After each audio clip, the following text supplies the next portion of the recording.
మహానుభావుల త్యాగ ఫలాలు ఉన్నాయి. వారందరికీ నా హృదయపూర్వక నివాళులు అర్పిస్తున్నాను. స్వాతంత్ర సమరయోధులు ఆశయాలకు అనుగుణంగా పనిచేసి వారు కలలుగన్న భారతావనిని సాకారం చేయాలని కోరుతున్నాను.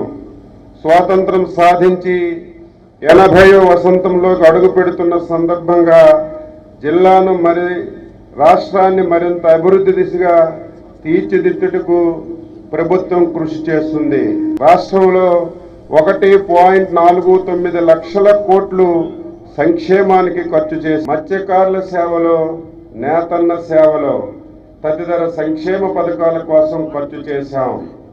భోగాపురంలో అల్లూరు సీతారామరాజు అంతర్జాతీయ విమానాశ్రయాన్ని ఈ నెల 1న గౌరవ భారత ప్రధాని శ్రీ నరేంద్ర మోడీ గారు జాతికి అంకితం చేశారు.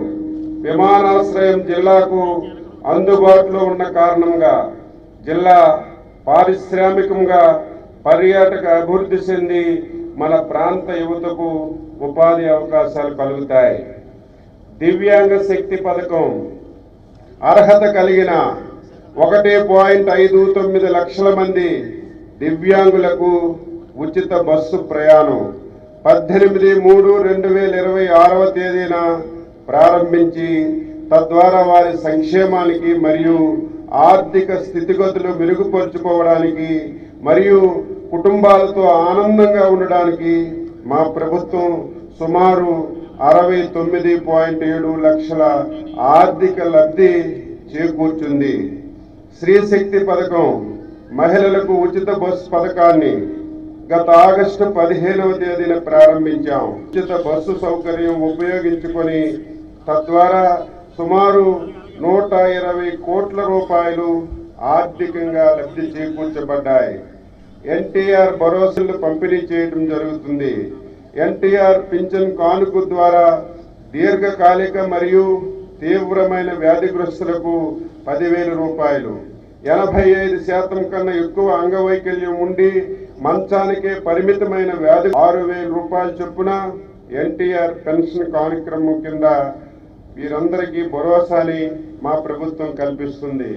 విద్యాశాఖ తల్లికి వందనం ద్వారా ప్రభుత్వం మరియు ప్రైవేట్ పాఠశాలల్లో 1వ తరగతి నుంచి 10వ తరగతి చదువుకున్న అర్హత గల 2,54,456 మంది పిల్లలకు 15,000 రూపాయల చొప్పున సుమారు 382 కోట్లు వారి తల్లుల బ్యాంకు ఖాతాల్లో జమ చేశాం. పాఠశాల విద్యలో వినూత్నమైన కార్యక్రమంగా నిర్వహించి మెగా పేరెంట్స్ టీచర్స్ మీటింగ్ 4.0లో 2,596 పాఠశాలలకు గాను 4,15,500 మంది పేరెంట్స్ పాల్గొని విద్యా ప్రగతి, ప్రవర్తన, భవిష్యత్తు లక్ష్యాలని చర్చించారు.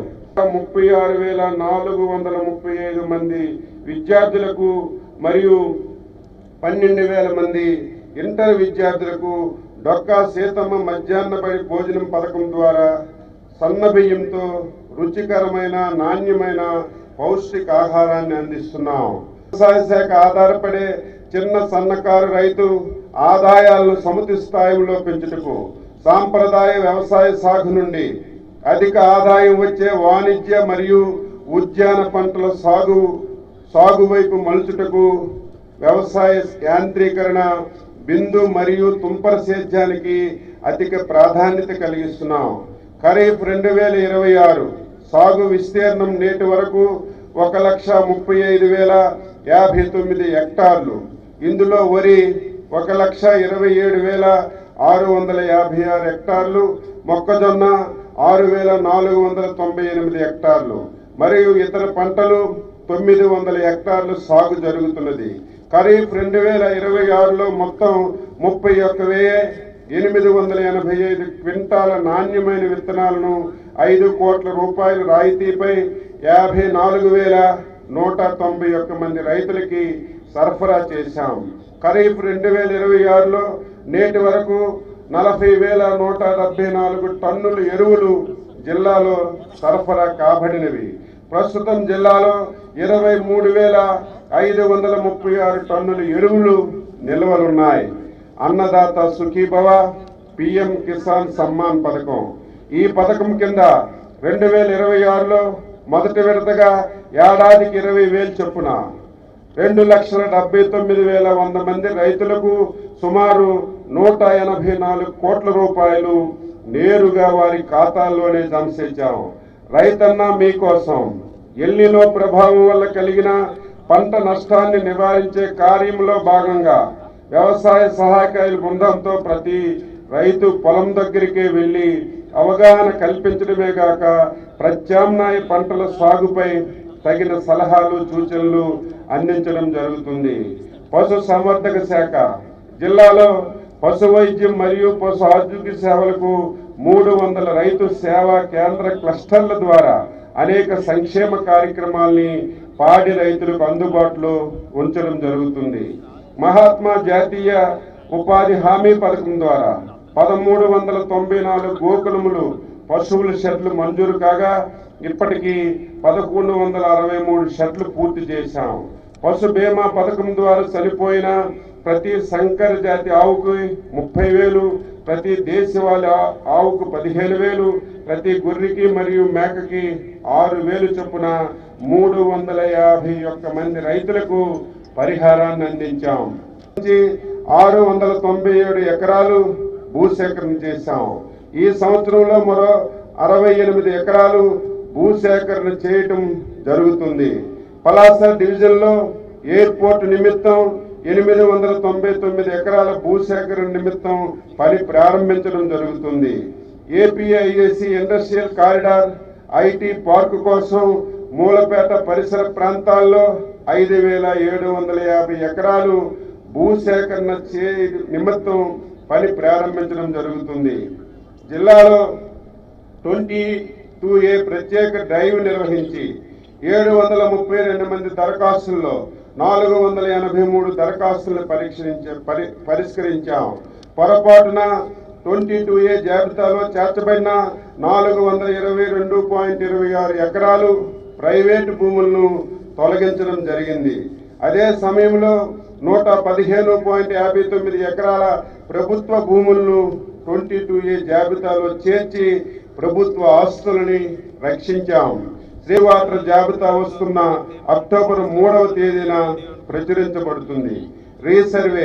రీసర్వే ప్రక్రియలో భాగంగా జిల్లాలో 1,465 గ్రామాలకు గాను 950 గ్రామాల్లో రీసర్వే పూర్తయింది. ఈ రీసర్వేలో భాగంగా 3.24 లక్షల రాజముద్రతో కూడిన పట్టాదారు పాస్ పుస్తకాలని పంపిణీ చేయడం జరిగింది. సుప్రీంకోర్టులో పెండింగ్ ఉన్న ఎస్ఎల్పిసి తుది తీర్పుకు లోబడి 33/2026 భారత ప్రభుత్వం గజెట్లో ప్రచురించబడింది. 641.10 కోట్లతో నేరడులో బ్యారేజ్ నిర్మించేందుకు ప్రభుత్వం పరిపాలనామైన ఆమోదులు మంజూరు చేశాం. ఆఫ్షోర్ రిజర్వాయర్ పనుల పురోగతి. నందిగాం, పలాస, హరిపురం, మందస పరిసర ప్రాంతాల తాగునీరు అవసరాలకు తీర్చే మహేంద్ర తనయ ఆఫ్షోర్ ప్రాజెక్టు నిధులు మంజూరు చేశాం. ఇప్పటి వరకు 55% పనులు పూర్తయ్యాయి. ఈ రిజర్వాయర్ పనులు జూన్ 2027లోగా పూర్తి చేసి ఉద్దానం ప్రాంతంలో సాగునీటి ఇబ్బందులకు శాశ్వత పరిష్కారం చూపిస్తాం. సుమారు 26,000 ఎకరాలకు సాగునీరు అందించడం జరుగుతుంది. జలధార, జలహారతి తరలిస్తున్నాం. అదేవిధంగా డిఎంఎఫ్ కింద 101 కోట్లతో రెసిడెన్షియల్ స్కూల్ కూడా మంజూరు చేశాం. మైనారిటీ సంక్షేమం. జిల్లాలో 37 మంది ఇమాములకు 10,000 రూపాయలు, 37 మంది మౌజములకు మరియు 188 మంది పాస్టులకు 5,000 రూపాయలు చొప్పున నెలవారీ గౌరవ వేతనాలు అందిస్తున్నాం. ప్రధానమంత్రి సూర్యఘర్ యోజన సోలార్ రూఫ్ టాపులకు ఇప్పటి వరకు 8,009 మందికి 63 కోట్లు సబ్సిడీని చెల్లించాం.